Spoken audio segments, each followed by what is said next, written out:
In a dramatic tale of audacious crime, a reckless Italian youth orchestrated the largest heist ever recorded, bewildering law enforcement and engaging them in a protracted game of cat and mouse.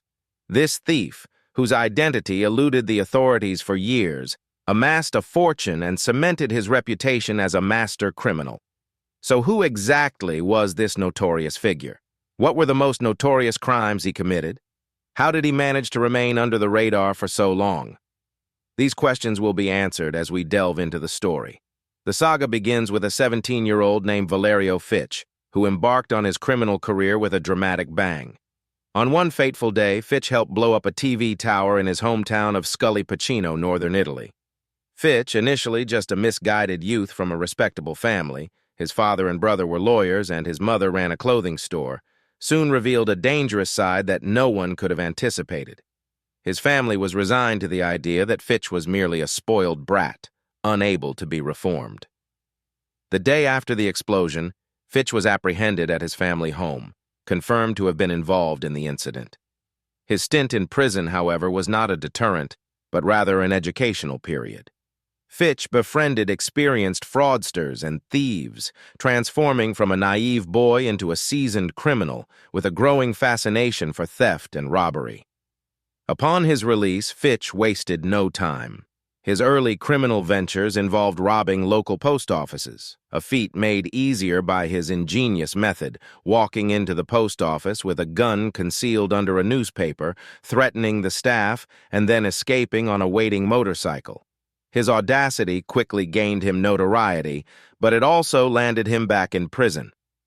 During this second incarceration, he continued his education in crime, solidifying his skills and knowledge. As Fitch reached his late 20s, he returned to his hometown as a prominent criminal.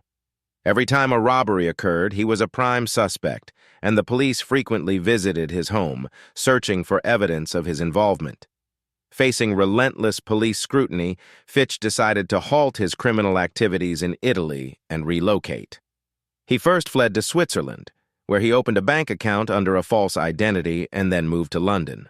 Though initially struggling with the English language, Fitch's intelligence and adaptability allowed him to learn quickly. He lived discreetly in London, blending in as an Italian journalist.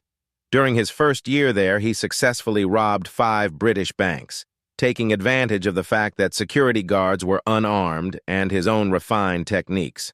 Fitch's next target was a high-profile depository center in Knightsbridge, London, known for its vast collection of valuable items.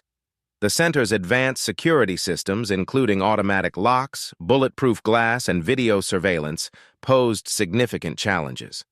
Fitch realized he couldn't use his usual methods and thus devised a more sophisticated plan. He ingratiated himself with the center's manager, Latif, by pretending to be a wealthy businessman. Over time, he gathered crucial information about the center's security and financial situation, including the fact that Latif was facing financial difficulties. Armed with this intelligence, Fitch formulated a detailed plan to execute the heist. On the day of the robbery, Fitch, disguised in formal attire, visited the center with an accomplice and was introduced to Latif as a new client. During a tour of the center, Fitch overpowered the staff, securing the premises and neutralizing the guards. With the center's security compromised, Fitch and his team began the arduous task of breaking into hundreds of safety deposit boxes. Despite working quickly, the gang only managed to break into a fraction of the boxes before the time ran out. As they fled, Fitch noticed a bleeding finger, but pushed through the pain, focused on their escape. They left with bags full of money and valuables, leaving the center empty when the security guard arrived. The aftermath of the heist sent shockwaves through the country. Clients of the depository center, including wealthy individuals and even members of the royal family, were left devastated. The total stolen amount fluctuated wildly as the investigation continued, eventually estimated to be between $5 million and $40 million, including a 22-carat diamond valued at £5 million. The investigation revealed that Fitch's accomplice was Latif, the center's manager, who had been coerced into aiding the heist due to his dire financial situation. Latif had increased his business insurance just before the robbery, making him a prime suspect. Fitch's fingerprints, found at the crime scene, eventually led to his identification. As the investigation unfolded, Fitch's reckless behavior became evident. Despite having the means to escape to a new life in South America, he repeatedly returned to Britain, provoking the authorities. Surveillance eventually led to Fitch's arrest. During questioning, he admitted that Latif had been his inside man, a revelation that shocked investigators who had previously ruled him out as a suspect. Latif's role in the heist was confirmed, revealing his complicity in the largest robbery in history. Fitch and his gang were eventually apprehended and sentenced. Fitch received a 22-year prison term, while Latif was sentenced to 18 years. Despite his long criminal record, Fitch's confession of multiple unsolved robberies and his subsequent transfer to Italian custody marked the end of his criminal career. Fitch's story is a testament to the extraordinary lengths one man went to in pursuit of wealth and the complexity of criminal investigations.